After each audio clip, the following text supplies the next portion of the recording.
Une étoile m'a dit, deux étoiles m'ont dit, connais-tu le pays du rêve? Le pays d'amour où sous le ciel bleu tout est joyeux. Les principaux vacanciers étaient les percherons partis à la ville qui revenaient passer leurs vacances auprès de leurs parents ou grands-parents ou cousins, enfin c'était très familial. Et là, on s'entassait plus ou moins dans les maisons, à dormir à 3 ou 4 par chambre, etc. Et puis venaient d'autres personnes, se sont organisés, dès avant la guerre d'ailleurs, des syndicats d'initiative, transformés par la suite en offices de tourisme plus ambitieux. Et alors on essayait de mettre en valeur les curiosités du Perche. Mais l'étang de la Herse était vraiment resté un point fort. Bellem était considérée comme la ville la plus touristique du Perche. Mais le donjon de Nogent avait quand même été acheté par la ville en 1948 dans le but d'en faire un lieu de visite. Mais c'était un tourisme très diffus il y avait beaucoup de petits hôtels encore dans les chefs-lieux de canton où il y avait souvent une assez bonne cuisine appréciée par les Parisiens. Tous ces hôtels étaient pleins pendant l'été. Le confort était très sommaire. Il y avait souvent qu'une douche ou une salle de bain par hôtel même. C'était très très sommaire. Mais c'était très apprécié. Oui, alors il y a eu d'une part la maison de la grand-mère que l'on gardait pour s'en servir de résidence secondaire. Ça, c'est pour ceux de la famille qui étaient partis vers Paris ou la région parisienne.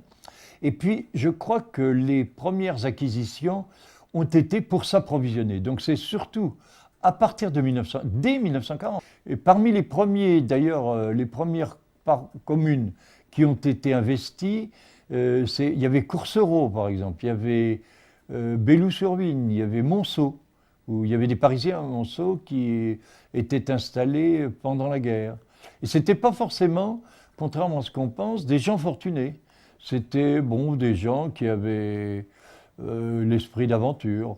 Il y avait aussi le camping qui, après la guerre, évidemment pendant la guerre le camping était interdit, mais après la guerre, le camping chez des gens que l'on connaissait, avec lesquels on avait lié connaissance, qui étaient assez répandus.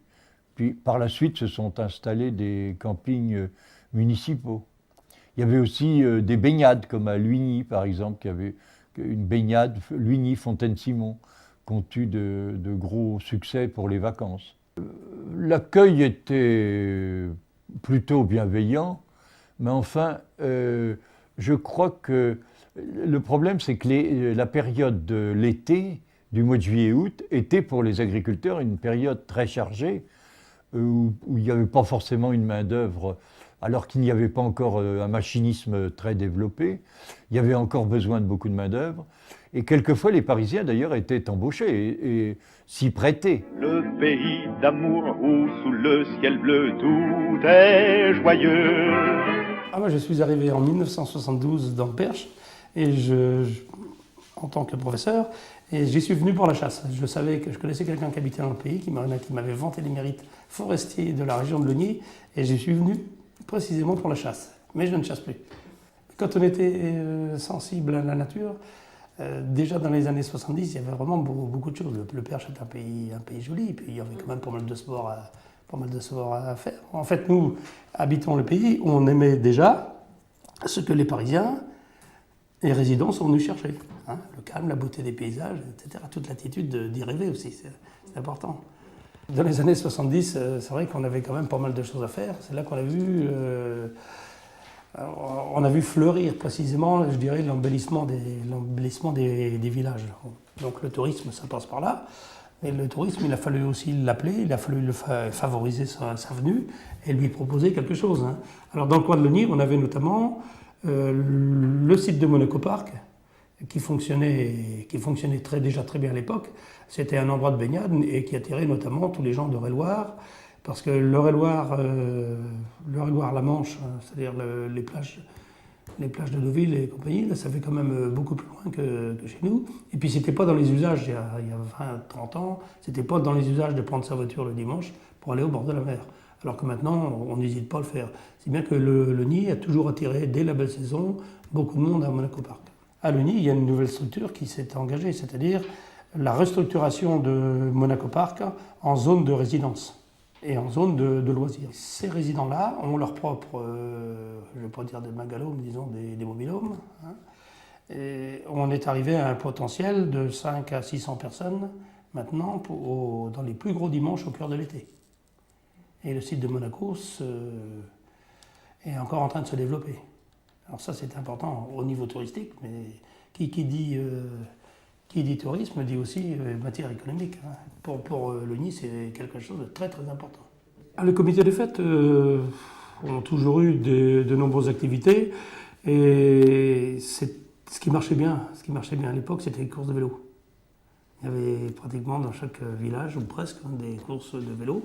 Bon, c'était difficile à organiser, c'est vrai. Ça a été de plus en plus difficile à organiser au niveau de la sécurité. Et puis il y avait peut-être aussi moins de jeunes qui se lançaient dans le sport cycliste. Donc ça a complètement périclité. Par exemple, dans le canton de Le Nid, on devait avoir 7 ou 8 courses de vélo par an. Maintenant, il n'y en a plus. Alors à la place des courses de vélo, on a cherché aussi à les remplacer. Et c'est précisément à cette époque-là que sont venues les fameuses brocantes foires à tout, foires bric-à-brac, devenues pratiquement aujourd'hui foires aux fourmis parce qu'on a vendu beaucoup de choses. Quand certaines choses commençaient à moins bien marcher, les belotes, les soirées, etc., on s'est dit, tiens, peut-être que les lotos, ça pourrait amener de l'argent. Et notamment, je sais qu'à Le Nid, il y a quelqu'un qui était originaire du sud, de la vallée du Rhône, mais vraiment du sud, du bas de la France, et chez qui ça marchait très bien. Ça a commencé là-bas. Donc il a aussi amené un petit peu cette idée-là. Et puis les associations se sont lancées à fond là-dedans, d'autant plus que ça permettait quand même de gagner de l'argent, ce qui était le but pour des associations, notamment celles qui s'occupaient principalement des écoles. Parce que ça a commencé plutôt par les écoles que par les comités des fêtes. Les écoles, précisément, quand je parlais tout à l'heure du besoin d'argent, quand une école ou des associations de parents d'élèves qui s'étaient mis en place à peu près dans cette période-là aussi, après 70, avaient besoin d'argent pour favoriser les classes de neige, les classes de découverte.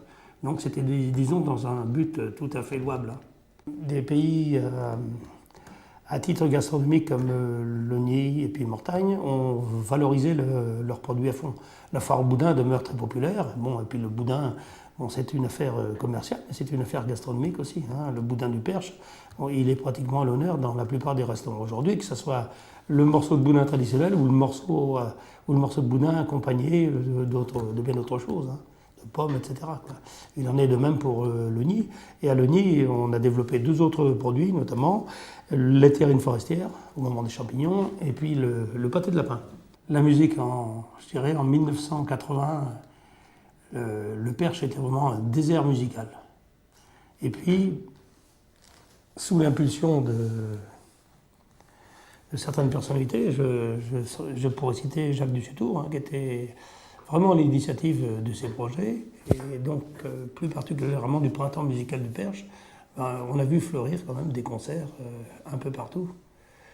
Et en 20 ans, d'autres associations sont venues s'y ajouter. Le printemps musical, par exemple, n'existe plus, mais il y a d'autres structures qui se sont mises en place. Hein. Et quand il n'y en avait pas assez dans ces années-là, moi je dirais que presque aujourd'hui, on en a une pléthore. Même chose, il y a eu de gros efforts qui ont été faits. Comme exemple, on peut citer le prix Saint-Simon, la Ferté-Vidame, qui est de la haute pointure. Et puis, avec beaucoup d'expositions, telles le printemps littéraire de Mortagne, on a amené beaucoup de gens quand même vers le livre. Les communes aussi ont boité le pas. Hein. Par exemple, à Le Nid, sur le canton de Le Nid, on a 2 médiathèques qui fonctionnent particulièrement bien. Une à Le Nid, une à Neuilly-sur-Eure, c'est tout frais. Elles ont 1 an et demi, 2 ans.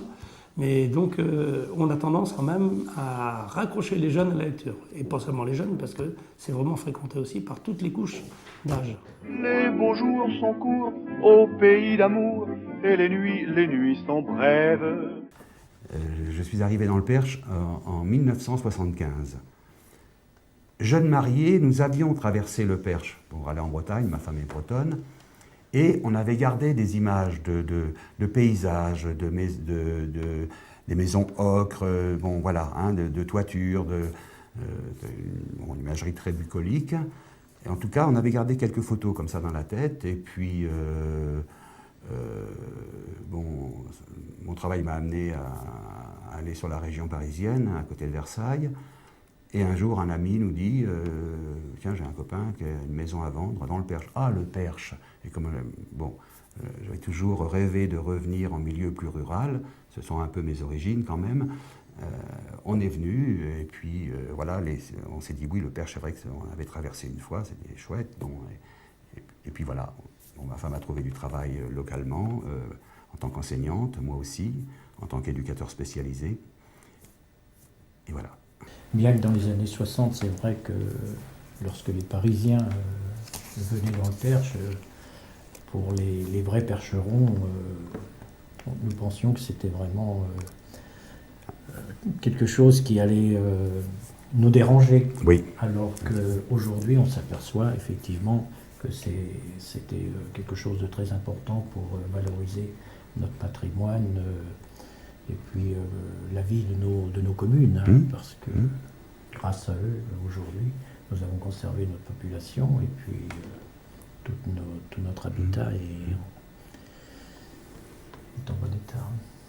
C'est vrai que nous sommes dans une région aussi où l'agriculture est quand même raisonnée, et je pense que pour les non-agriculteurs, ils apprécient aussi hein, de garder notre environnement, de respecter un petit peu la nature. Le Perche était, bon, quand même, c'était assez clos. Hein. C'est une petite province historiquement déjà, le Perche. C'est une des plus petites provinces de France. Hein. Bon, qui a été disloquée à la Constitution, mais c'était quand même, bon, avant, c'était quelque chose tu parlais tout à l'heure de l'identité percheronne, oui, je pense que c'est vrai. Hein, ça, il y a une identité percheronne. Ça, je la rencontre tous les jours. Bon. Hein.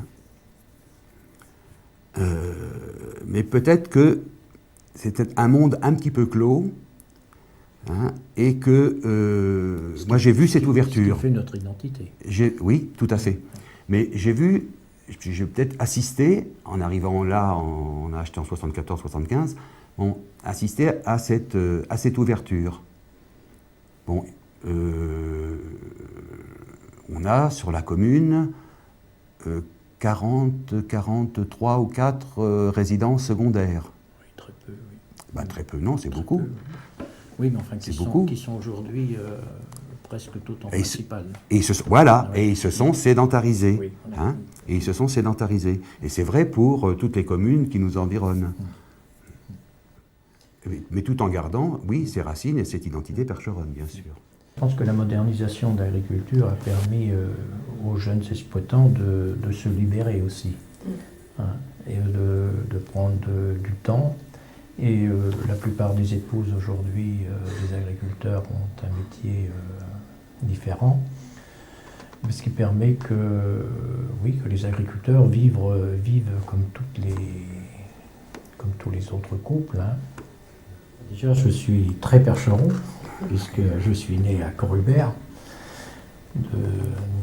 de parents qui habitaient Corubert, qui étaient agriculteurs à Corubert, de grands-parents qui étaient à Corubert, donc j'ai des racines très très percheronnes. J'en suis fier. Pour moi, le Perche a su évoluer oui. comme nous devions évoluer. C'est-à-dire que nous avons gardé notre identité tout en abordant le XXIe siècle. Les beaux jours sont courts au pays d'amour et les nuits sont brèves.